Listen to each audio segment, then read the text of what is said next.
Assalamualaikum warahmatullahi wabarakatuh. Balik barengan sama gue Taufik Nobo. Dan obrolan kita hari ini tentang handphone yang satu ini, Redmi Note 10 Pro. Sebuah handphone yang momentumnya jujur ini udah hilang dalam hitungan minggu karena keluarnya Poco X-T Pro. Walaupun emang sebenarnya segmen dari kedua handphone tadi, Redmi Note 10 Pro dan juga Poco X-T Pro itu berbeda, but somehow dengan strategi yang sama, yaitu ngasih spesifikasi yang tinggi dengan harga semurah-murahnya, anyway ngebikin banyak buyer yang jadi galau. Bahkan nih, yang nyesel beli Redmi Note 10 Pro itu juga nggak sedikit karena ngerasa Poco X-T Pro lebih worth it akibat chipsetnya yang emang lebih tinggi. Tapi sebenarnya there's still a lot of reason kenapa si Redmi Note 10 Pro ini masih sangat-sangat pantas banget worth our attention, atau seenggaknya dilirik lah kalau lo lagi nyari satu buah handphone dengan harga 3-4 jutaan. Kita mulai dari spesifikasi dulu deh. Walaupun belum menggunakan Snapdragon seri 8, Redmi Note 10 Pro ini sudah lebih dari cukup untuk kebanyakan penggunaan kita.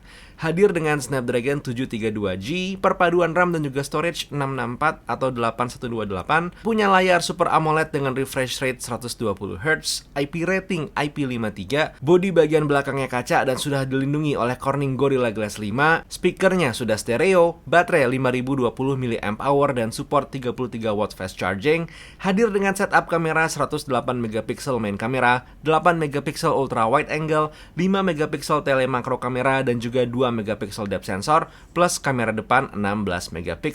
Kalau ngeliat spesifikasinya tetap fake, gue lebih milih Poco X-T Pro. Kalau begitu sekarang lo sudah bisa berhenti nonton videonya. Jangan lupa hit like, subscribe, dan juga komen, fake gue berhenti nonton video ini karena gue milih Poco X-T Pro. Tapi kalau lo masih pengen tahu kenapa Redmi Note 10 Pro ini masih worth your attention, silahkan hit like, subscribe, dan juga tulis di kolom komentar, fake videonya tetap masih gue lanjutin. Gue tunggu. Udah? Oke, sekarang kita obrolin handphonenya. Experience pertama kali megang handphone ini, gue tidak akan lupa dengan perasaan dalam hati gue yang bilang akhirnya warna yang proper dan juga bagus nih dari Redmi Note series.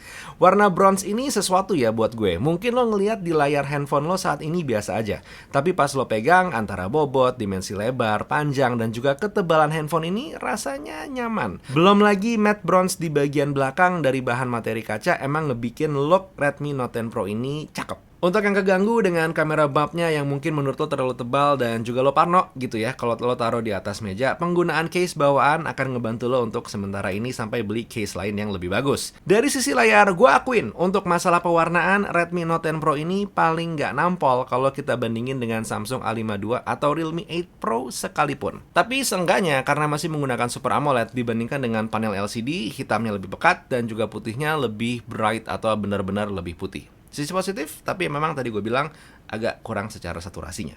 Untuk responsivitas touchscreen-nya sendiri, nah silakan lo lihat dan juga lo nilai sendiri ya. Walaupun emang gue harus akuin pas gue lagi main game, karena mungkin gue hanya masih seorang casual gamer aja, rasanya masih aman-aman aja, tidak sebermasalah yang gue perkirakan. Secara performa, ya udahlah ya, dengan otak Snapdragon 732G sebenarnya untuk harian aja itu udah pasti aman. Untuk dipakai main game, hitungan ya gue seorang casual gamer masih ngerasa stabil-stabil aja. Untuk lo yang pengen menggunakan handphone ini jadi satu buah professional gaming device, gue bukan seorang pro, jadi gue tidak bisa berkomentar. Nah, buat lo yang pengen membeli Redmi Note 10 Pro ini untuk produksi video, terutama ngedit videonya, apakah aman? Jujur, gue bukan seseorang yang nyaman mengedit video menggunakan Android. But however, gue pernah punya pengalaman ngedit video dengan Snapdragon 720G dan aman.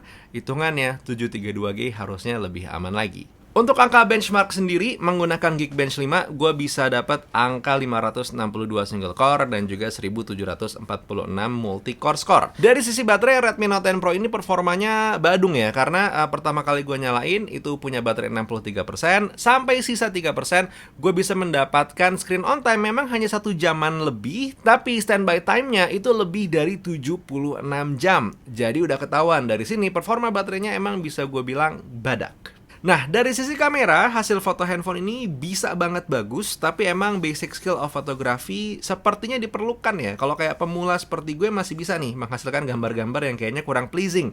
But if you know datangnya cahaya dari mana, itu lo bisa lah mendapatkan satu buah foto yang bagus. Performa high ISO-nya bukan yang paling clean memang, dynamic range-nya hitungannya oke lah. Dan image processing HDR-nya bukan yang terbaik, tapi masih usable. Untuk hasil videonya sendiri, kalau lo pengen stabil, gunakan mentok di 1080 30 fps. Atau kalau mau lebih stabil lagi, pakai fungsi steady videonya. Ada slide crop ya, tapi kalau lo menggunakan si steady video ini. Di mode 4K, stabilisasinya hilang, tapi gambarnya cukup tajam. Sementara untuk kamera depan, performanya sudah lumayan, tapi memang secara suara kalah besar dibanding kalau kita merekam menggunakan kamera belakang. To wrap things up, simpelnya gini, si Redmi Note 10 Pro ini adalah satu buah handphone yang rasanya itu Redmi Note series banget.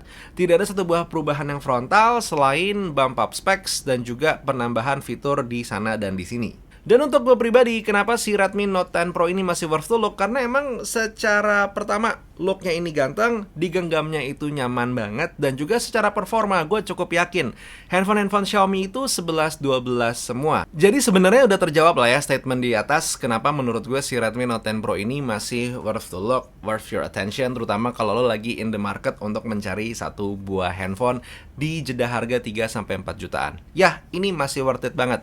Bahkan dibandingkan Poco X3 Pro, masih worth it? Ya, walaupun memang tadi gue bilang di bagian chipset itu berbeda.